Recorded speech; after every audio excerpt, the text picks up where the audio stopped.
तृतीयपंथी समुदाय, दिव्यांग, सेक्स वर्कर, एकल व्यक्ती, निराधार व अनाथ घटकांच्या सर्वांगीण विकासासाठी गेली 17 वर्ष नियोजनबद्ध कार्यरत असलेल्या मैत्री संघटन कोल्हापूर व हार्मोनी फाउंडेशन इचलकरंजी या 2 संस्थांनी एकत्रितपणे आत्मनिर्भरतेचा नवा आदर्श घालून दिला आहे।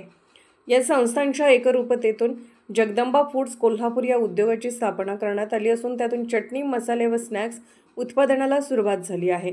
विशेष म्हणजे कोणतेही शासकीय अनुदान न घेता सेल्फ फंडिंगच्या माध्यमातून उभारलेल्या या उद्योगामुळे समाजासमोर आत्मनिर्भरतेचा नवा अध्याय ठेवण्यात आला आहे।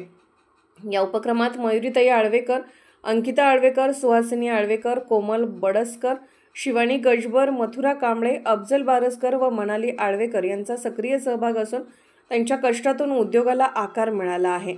या संकल्पनेच्या मुळाशी उभे आहोत समाजसेवक मंगेश बावचे सर। त्यांनी सांस्कृतिक मंत्रालय, भारत सरकार यांच्या माध्यमातून नांदेड येथे या उपक्रमाची सुरुवात करून आज तो कोल्हापूरमध्ये रोजगार व सन्मानाचे साधन बनवले आहे।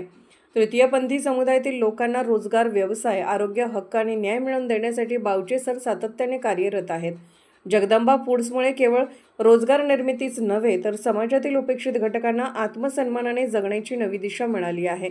या व्यवसाय वृद्धीसाठी समाजातील सर्व स्तरातून सहकार्य आणि प्रोत्साहन मिळावे अशी अपेक्षा संस्थांनी व्यक्त केली आहे।